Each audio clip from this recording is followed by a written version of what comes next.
So you want to try a dumb phone. Perhaps you're curious about alternative options to your cell phone. You kind of like some of the features that come with modern smartphones, but you can also sense that somehow your attention span has kind of taken a hit in the process. Now, using a dumb phone can be a great way to put some space between you and the distraction that comes from the constant connectivity of smartphones. So if you're interested, here's a few tips on how to make that switch to a dumb phone. Let's get into it. If you don't know me, I'm Spencer, and I like to talk about simple living, frugality, and ways to cut down on your technology usage, sometimes by using other technologies, like the dumb phone. So the first thing that you need to do to make the switch to a dumb phone is to get clear on why. This is going to be different for everyone, so it's important to take the time to reflect on exactly what it is about your smart device that you're trying to get away from. Maybe you find it too distracting to have the presence of social media at your fingertips. Or maybe it's the ability to spend money at the touch of a button with apps like Amazon in your pocket at all times. This is also a great time to decide whether you need to switch to a dumb phone at all. You could always just delete those problematic apps for you and enjoy the benefits of a smartphone otherwise. Regardless, it's pretty helpful to get clear on your ideal relationship with tech and then develop an ethic to how you want to approach it going forward. The book Digital Minimalism by Cal Newport gets into this in a little bit more detail. They call it identifying your personal digital philosophy. It's all about getting clear on your values around technology and then living out those values. For me, I knew that I needed a smartphone for my job, so I wouldn't be able to completely get rid of one altogether. But I knew that I wanted to disconnect when I was off work while still being able to get reached if needed. I found deleting problem apps to not be a super helpful solution to me because I always knew that I could re-download them if I wanted to, so I knew that I wanted a nuclear option. So moving on to step 2 for making the switch to a dumb phone, and that's choose your fighter. Figure out what phone you're going to get. This is again a very personal thing that's going to depend on your unique needs and desires from your tech. And thankfully there's tons of simple phone options out there with a variety of feature sets and price ranges. Because I knew that I was still going to have access to a smartphone for work or for those times where you need a smart device, I knew that the times that I switched off from that, I wanted something really simple as an option. That led me to picking up this, the Punkt MP02. Now Punkt is a company that makes simple, elegant technology. Now they have a strong company philosophy around reducing digital distraction, and this phone is designed to be as simple as possible. Now this phone can pretty much only do texting and calling, and that's by design. This is not the phone for someone looking to go halfway into the dumb phone world and still retain a lot of features. This is probably the most simple phone available on the market right now, and that actually is a lot of what excited me and interested me about it in the first place. I wanted the most simple thing. I wanted the nuclear option. Now this device is also priced quite high for what it is, but it is a luxury device. It is kind of an elegant, intentionally designed thing.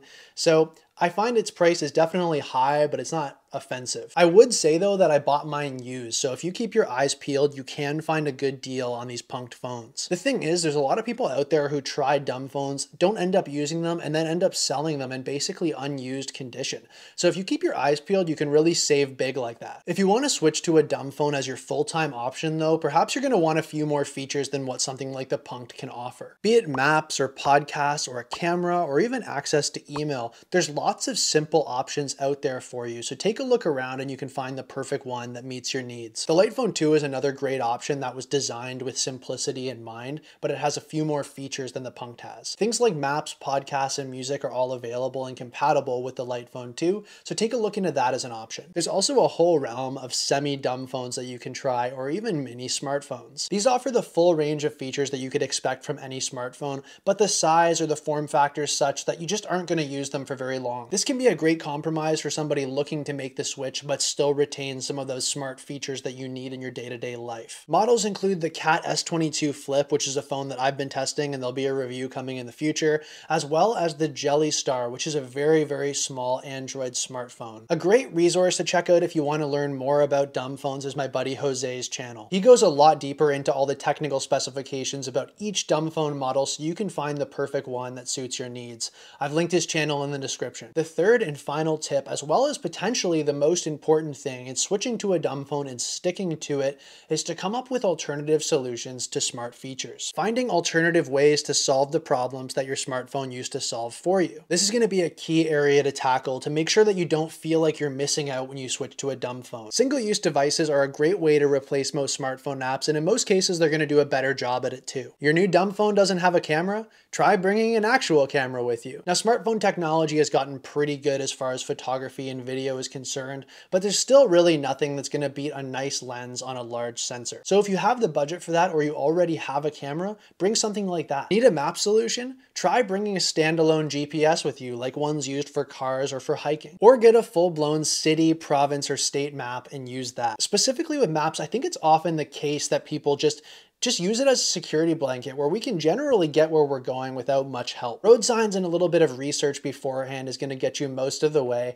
And when you get there and you need specifics, there's nothing wrong with asking somebody walking around where something is. For music, a standalone device like an iPod or another portable music player is great. They have a lot of storage dedicated to just music, and they still have a headphone jack too. For social media and email, accessing those things from the web is a great way to go. We definitely don't need to be constantly connected to these services, even though it has kind of become a social norm or some level of expectation. I think it's a norm that's worth breaking. Lastly, another great alternative if you want those smart features but you don't want them on you, distracting you at all times, is to pick up a smart tablet. When on the go, your tablet can be tethered to your dumb phone's internet. Most of them support this feature, and then you can access any smart features you need. A tablet screen is going to be larger than your smartphone, which is going to make for a more comfortable user experience when using things like email or reading an article. The difference is that you can put the tablet away when you don't need it, remove those smart features, but still be reached via your dumb phone. Another likely free alternative for you, because you likely have a smartphone already,